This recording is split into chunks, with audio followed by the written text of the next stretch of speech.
Boy Araw, episode 5. 53 edition. Topic ay banda. Introduce. This is your freaky of Dear John. Dear Ricky. Ano nga ba ang banda para sa kabataan? Ano nga ba? Sagot niya. Singoy. Ano ba nga ba ang banda sa para sa kabataan? Makakabuti yung para sa kabataan. Marami silang matutunan. Walang bisyo. Walang bisyo sa mga banda. Kaya tayo nagiinom. Walang bisyo. Mari. Ano sasabi mo?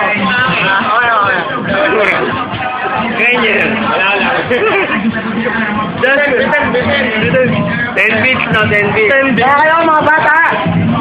Ito, shot! Huwag kayo magbibidyo. Uminom lang tayo sa tama sa oras.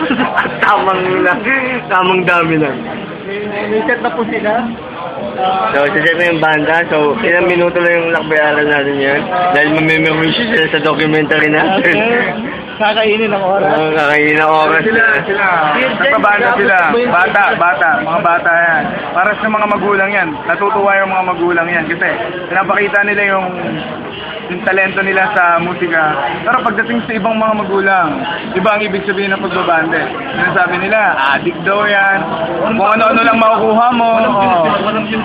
Walang pera daw yan sa banda. Mali yung pinapakita. Mali yung sinasabi ng mga magulang. Masyado nila tinitignan yung negativity ng pagbabanda. Pero isa sila sa mga patunay kung ano nga pala ang banda sa Pilipinas. Kaya panoorin natin, mamaya sila. Tutugtog sila. Panoorin natin sila. Magaling silang lahat. Tutupahan natin sila. Yes, other messages. Francis, banda sa Francis.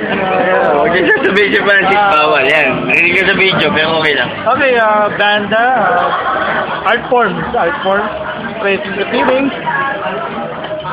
Salamat pala kay Max. Sa record, Hello. Ako lagi yan. Cameraman. yung record namin ng Nag-upload din. Kaya huwag niyo kakalimutan. Tangin na nyo. Guitarist My Voice at yahoo.com. You can check that out. All the videos.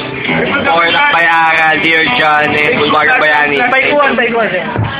www.facebook.com/DearJohnMusika. Napapasalamat kami kay Mara, estimation namin sa Dear John.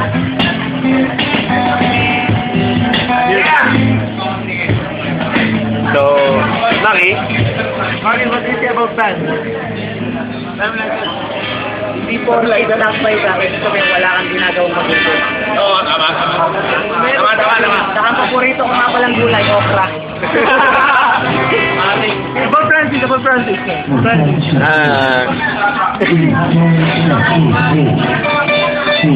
Very poor band. I think, nakalayan na naman tayo sa reality. Okay. So, tapusin natin ng Lakbayaran. Any closing message? Kasi message, Ricky. Maraming salamat nga pala sa mga nanood, nakinig ng bagong episode ng Lakbayaran. Sana magustuhan nyo at sana pakinggan nyo pa ulit yung mga darating na episode dito. Maraming salamat. Very educational siya. Very educational lang may aral. Ano nga pala ang banda na 53. Yes!